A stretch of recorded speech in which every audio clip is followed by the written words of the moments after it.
Estresse 60. Não deveria ser o contrário? Oi, eu sou a Cristina Aires e este é o Estresse 60, meu novo podcast. Neste episódio, eu vou recordar o conceito de assédio moral no ambiente de trabalho e quais são as características ou exemplos mais comuns nestes casos. Vou contar para vocês alguns exemplos de assédio moral no trabalho e vou também discutir sobre os prejuízos causados para o empregado e o empregador, onde o ambiente de trabalho é contaminado pelo assédio moral.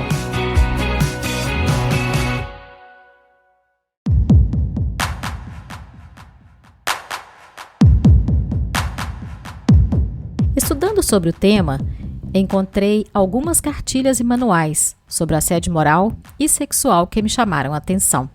Uma cartilha foi elaborada pelo Senado Federal no biênio 2017-2019, que somente vale aos funcionários do Senado.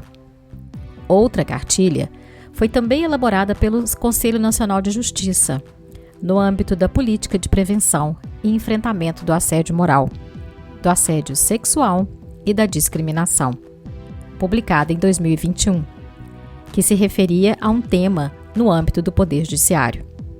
O Poder Judiciário aprovou a Resolução 351 em 2020, que instituiu a política de prevenção e enfrentamento do assédio moral, do assédio sexual e da discriminação no âmbito do Poder Judiciário. Mais recentemente, a nível nacional, a Lei 14.457, de 2022, foi criada para melhorar o clima organizacional e prevenir casos de assédio. A implementação dessa lei tem sido feita através do programa Mais Mulheres. A lei obriga empresas a realizar treinamentos contra o assédio moral. Em julho deste ano, o Ministério lançou uma cartilha para prevenção e combate ao assédio e ao suicídio no ambiente profissional. Além disso, o Ministério do Trabalho disponibiliza recursos informativos sobre o tema, como o livro digital Discriminação e Assédio no Trabalho, Consolidação da Legislação Aplicável, que foi lançado em dezembro de 2023. Este material oferece uma compilação abrangente das leis e regulamentos relacionados à prevenção e combate ao assédio no Brasil, servindo como guia para empregadores e trabalhadores na promoção de ambientes de trabalho seguros e inclusivos. Além disto, o livro aborda definições e tipos de assédio. Outra obra de referência que vale a pena mencionar é a obra Riscos Psicossociais e Saúde Mental de Trabalhadores, da auditora fiscal do Ministério do Trabalho, Luciana Baruch, uma das pioneiras em fiscalização de assédio no Brasil, que foi condecorada em Paris em abril deste ano pelo seu trabalho e contribuição para a sociedade. O livro de Luciana aborda os impactos das condições de trabalho na saúde mental, destacando fatores estressores e estratégias de prevenção e intervenção.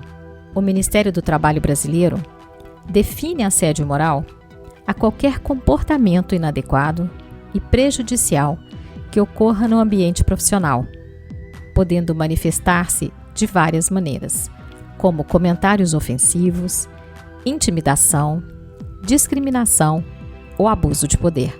Esse comportamento não só cria um ambiente tóxico, mas também pode ter sérias consequências para a saúde física e mental da vítima, bem como impactar negativamente sua produtividade e satisfação no trabalho. Agora eu vou passar para vocês alguns exemplos mais comuns de assédio moral.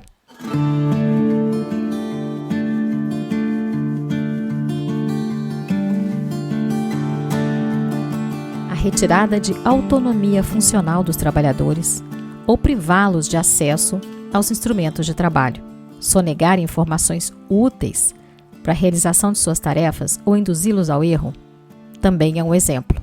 Contestar a pessoa sistematicamente em todas as suas decisões ou criticar o seu trabalho de modo exagerado ou injusto, também é um exemplo.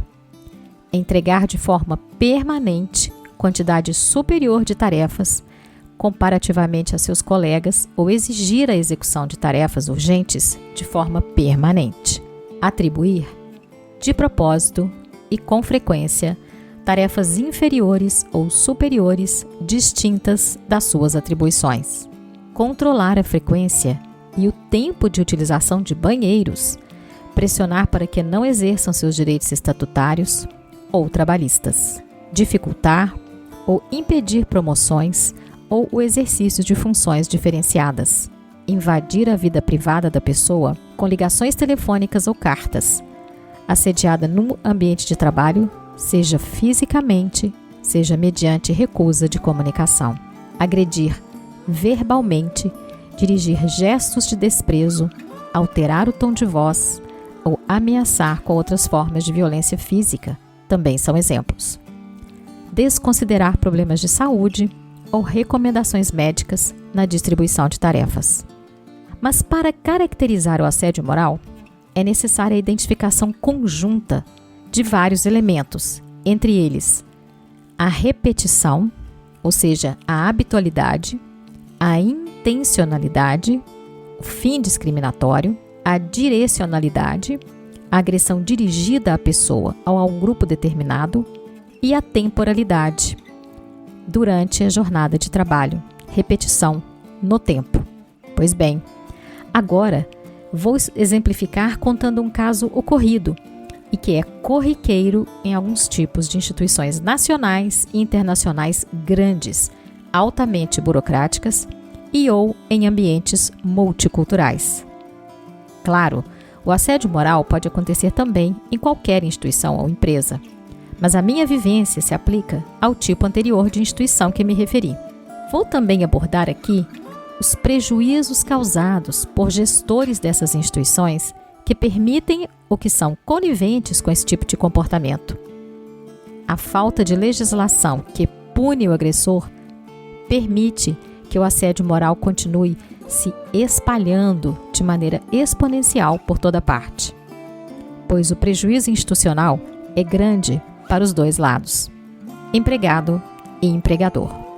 Para o empregado, desmotivação, redução da produtividade, doenças mentais e físicas, falta de vontade de se dedicar ao trabalho, entre outros.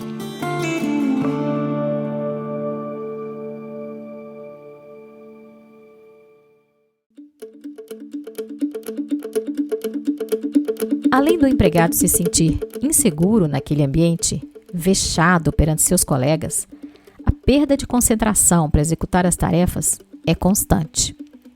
Outro fato importante é que a vítima tem que pensar e agir em sua defesa em razão de uma perseguição repetida, que pode levar o colaborador a cometer um erro.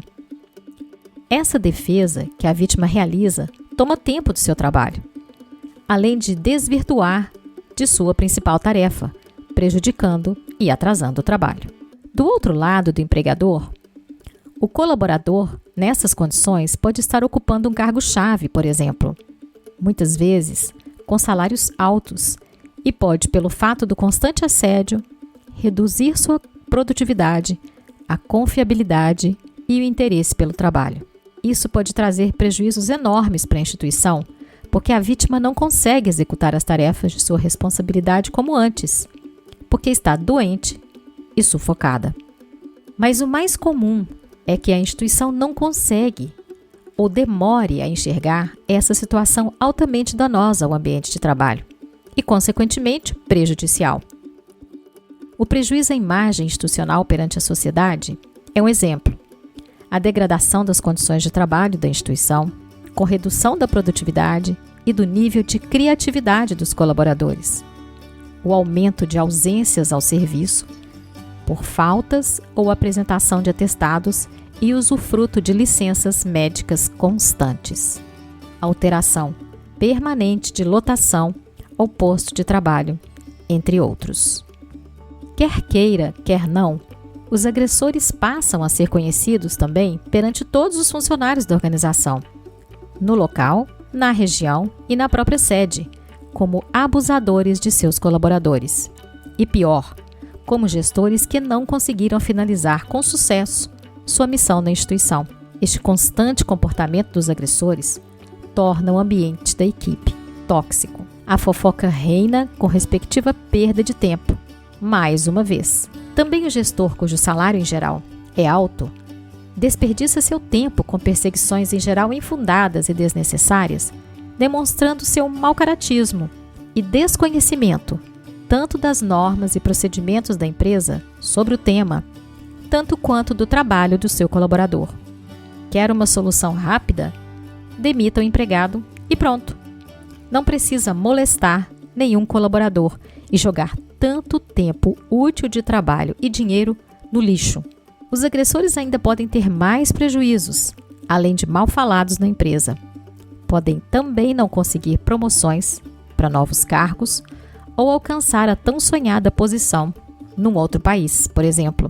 Tudo porque alimentam uma gestão de trabalho medíocre, equivocada, arrogante e deselegante. Mais cedo ou mais tarde, os agressores serão conhecidos por toda a instituição, porque continuaram a cometer os mesmos erros se ninguém os deter. A empresa poderá perder sua credibilidade e renome e ainda sofrer processos na justiça com perda de mais tempo e de mais dinheiro. Portanto, ninguém ganha nessa situação. Será que as organizações fazem essa conta? Tempo versus dinheiro? Para apimentar nossa discussão, procurei mais informação sobre o tema. E uma das hipóteses que encontrei é a famosa Síndrome dos Pequenos Poderes. Você já ouviu falar? Pois é. Trata-se daquele comportamento muito enraizado, especialmente entre pessoas que tiveram alguma ascensão profissional e que precisam a todo tempo dizer que são poderosas e que você precisa abaixar a cabeça e dizer sim, senhor, para tudo o que eles querem. A famosa carteirada. Sabe com quem você está falando? Assédio moral e pequenos abusos psicológicos são atitudes comuns desse tipo de profissional, que é quase onipresente nos ambientes de trabalho. A gente encontra com frequência alguns desses seres acometidos pela síndrome do pequeno poder e se lembra do quão ridículo, ultrapassado e cafona essa ideia é. Eles ainda estão entre nós, mas não deveriam. Há pessoas que precisam se impor a partir do medo, do constrangimento do outro e da reafirmação, o tempo todo, de seu poder e de seus status. Mas ainda existe um outro fator importante e humano nessa equação, além de tudo que já falamos. A famosa inveja. A inveja vem principalmente da falta em não ter uma coisa, ver essa coisa em outra pessoa e querer isso para si. Na inveja, existe um exorbitante lamento por descobrir que uma outra pessoa possui ou alcançou algo que acreditamos que deveríamos ter, mas que, no entanto, não podemos possuir. A pessoa que sente inveja se chateia por existir um sucesso alheio, junto a uma ideia de injustiça. Por que ele e não eu? Você quer saber mais sobre esse tema? Pois é, fica aqui comigo, pois no próximo episódio vamos falar sobre os males causados pelo assédio moral e as sequelas deixadas por ele. Tchau, tchau! Esse programa foi produzido e editado por Na Trilha, podcast Transmídia.